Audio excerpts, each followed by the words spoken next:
Errol Flynn was born Errol Leslie Thompson Flynn on June 20th, 1909 in Hobart, Tasmania, Australia. Flynn was the son of Theodore Thompson Flynn, a respected marine biologist and professor, and Lily Mary Young.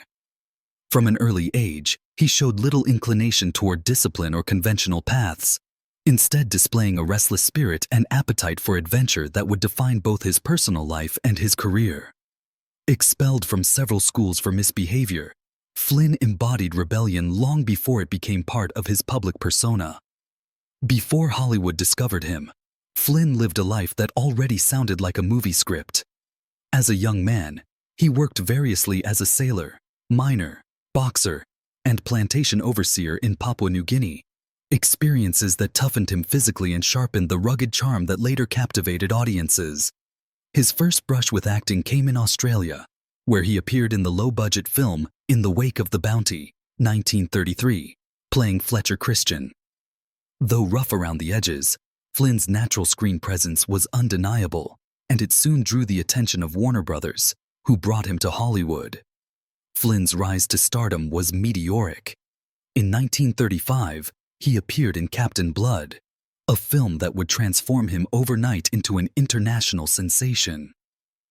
With his athletic grace, infectious grin, and effortless bravado, Flynn redefined the swashbuckler for a new generation. He followed this success with a series of iconic roles, including The Charge of the Light Brigade, 1936, The Adventures of Robin Hood, 1938, Dodge City, 1939, and The Seahawk, 1940.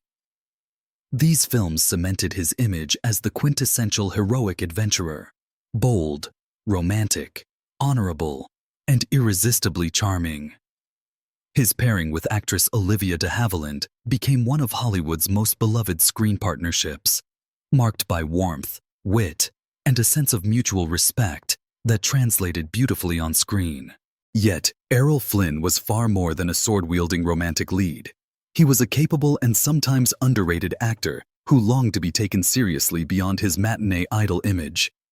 In films such as They Died with Their Boots On, 1941, Gentleman Jim, 1942, and later The Sun Also Rises, 1957, Flynn demonstrated depth, vulnerability, and dramatic range.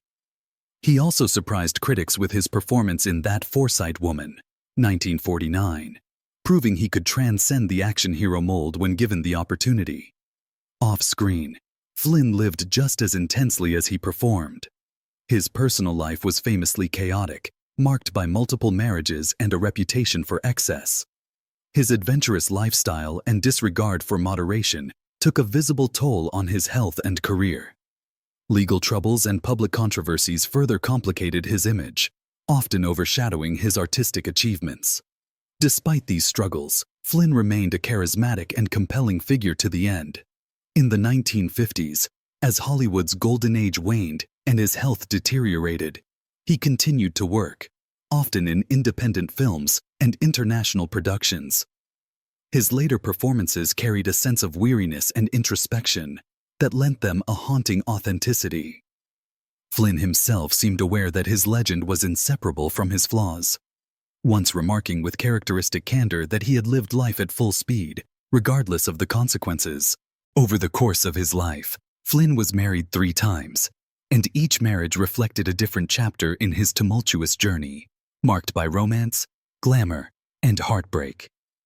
His first marriage was to French actress Lily Demita, whom he wed in 1935 at the height of his meteoric rise to fame. Their union was steeped in old-world elegance and Hollywood excess, but it was also strained by Flynn's demanding career and restless spirit. The couple welcomed one son, Sean Flynn, born in 1941, who would later carve out a remarkable and tragic life of his own as a photojournalist during the Vietnam War.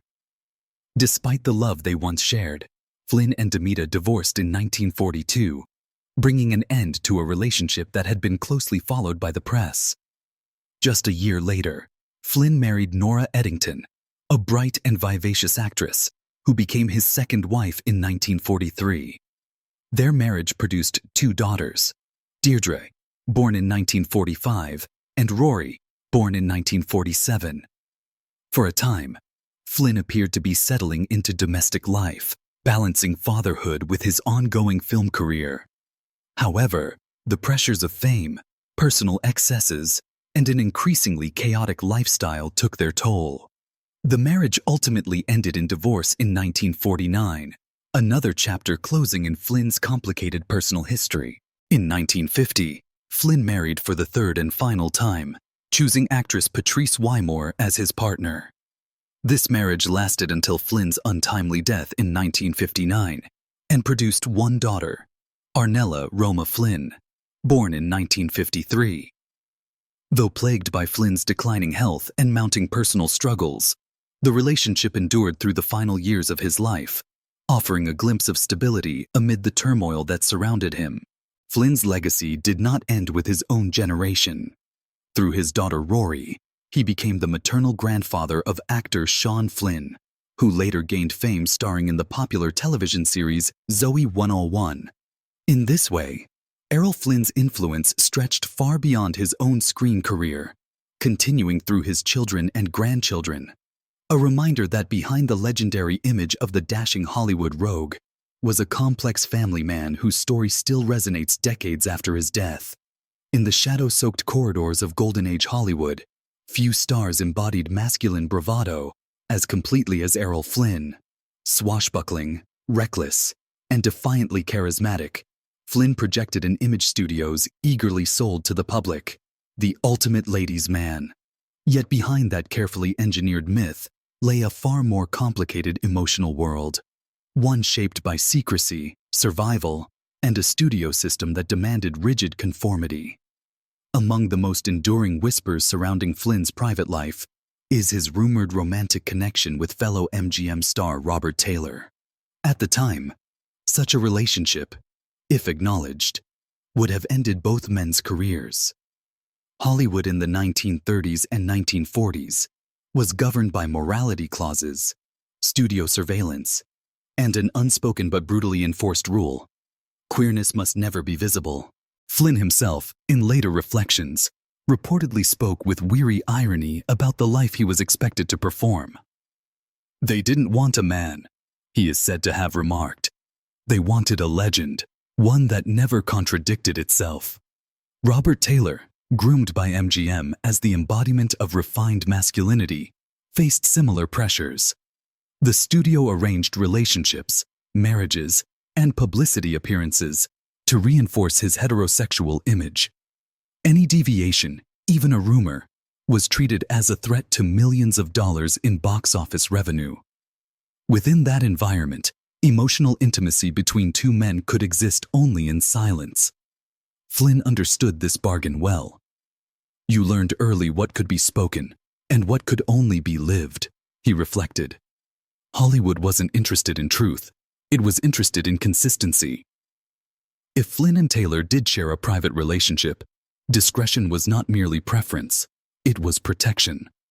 Both men maintained highly publicized relationships with women, not always out of desire, but necessity. These relationships functioned as armor, shielding them from suspicion and allowing them to move through public life unchallenged. The secrecy took its toll. Flynn, who often used humor to deflect introspection, acknowledged the cost of that dual existence. "The hardest part wasn't hiding," he admitted. "It was pretending the hiding didn't change you."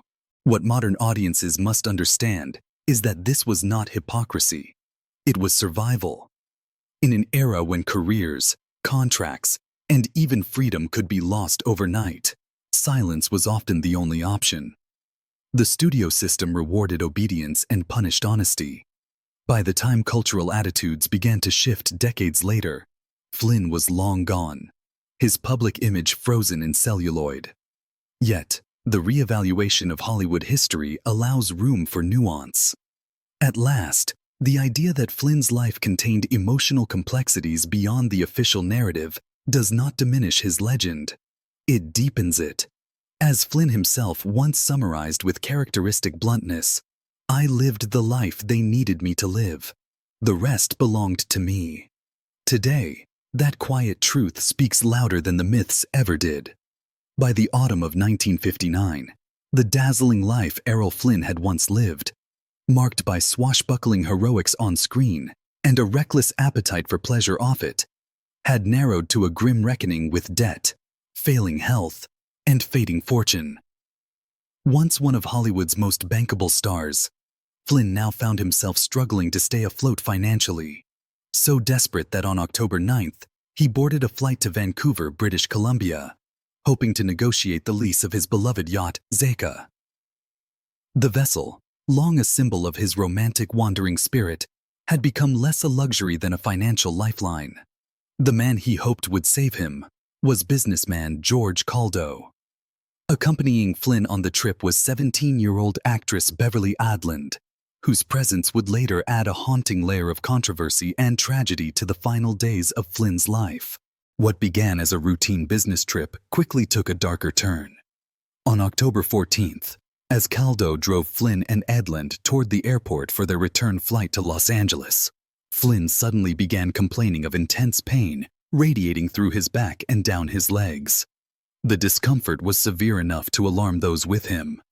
Recognizing that something was seriously wrong, Caldo diverted the car to the home of Dr. Grant Gould.